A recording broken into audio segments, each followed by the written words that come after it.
മംഗളൂരുവിലെ pickup driver Abdul റഹ്മാന്റെ കൊലപാതകം 3 പേരെ പോലീസ് അറസ്റ്റ് ചെയ്തു.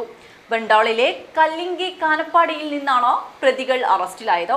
ചൊവ്വാഴ്ച വൈകിട്ടാണ് ബൈക്കിലെത്തിയ സംഘം അബ്ദുൾ റഹ്മാനെ അതിക്രൂരമായി വെട്ടിക്കൊലപ്പെടുത്തിയത്. ഇതിനിടയിൽ മംഗളൂരുവിലെ വർഗീയ സംഘർഷവും കലാപങ്ങളും തടയാൻ പ്രത്യേക ദൗത്യ സംഘത്തെ രൂപീകരിച്ചു. ബണ്ടാളിൽ പിക്കപ്പ് ഡ്രൈവറായ അബ്ദുൾ റഹ്മാനെ വെട്ടിക്കൊലപ്പെടുത്തിയ കേസിൽ 3 പേരെ ബണ്ടാൾ റൂറൽ പോലീസ് അറസ്റ്റ് ചെയ്തു. ബണ്ടാൾ കുരിയാല സ്വദേശി ദീപക്, ശിവജി നഗർ സ്വദേശികളായ പൃഥ്വിരാജ്, സിന്ദൻ എന്നിവരെയാണ് കല്ലിങ്കി കാനപ്പാടിയിൽ നിന്ന് അറസ്റ്റ് ചെയ്തത്. ചൊവ്വാഴ്ച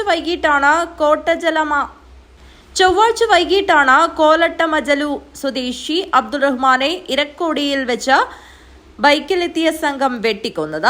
അബ്ദുൾ റഹ്മാനും സഹായി കലന്തർ ഷാഫിയും വാഹനത്തിൽ നിന്ന് മണൽ ഇറക്കുന്നതിനിടെ എത്തിയ സംഘം അബ്ദുൾ റഹ്മാനെ ഡ്രൈവർ സീറ്റിൽ നിന്ന് വലിച്ചിറക്കി വെട്ടിക്കൊലപ്പെടുത്തുകയായിരുന്നു.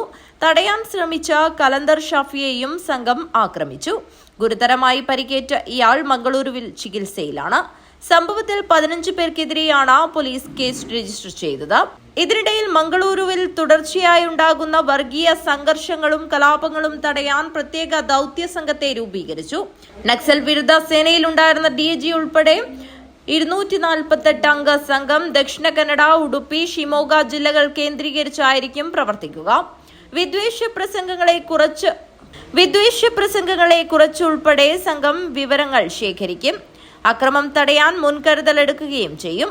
വയനാട് പുൽപ്പള്ളി സ്വദേശി അഷ്റഫിനെ ആൾക്കൂട്ടം മർദ്ദിച്ച് കൊലപ്പെടുത്തിയതിന് തൊട്ടു പിന്നാലെ മെയ് 1 ബജ്രംഗ് ദൾ നേതാവും കൊലക്കേസിലെ പ്രതിയുമായ സുഹാസ് ഷെട്ടിയെ ഒരു സംഘം വെട്ടിക്കൊലപ്പെടുത്തിയിരുന്നു.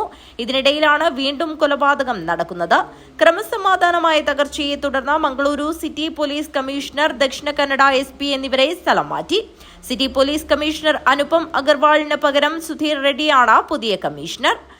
ദക്ഷിണ കന്നഡ SP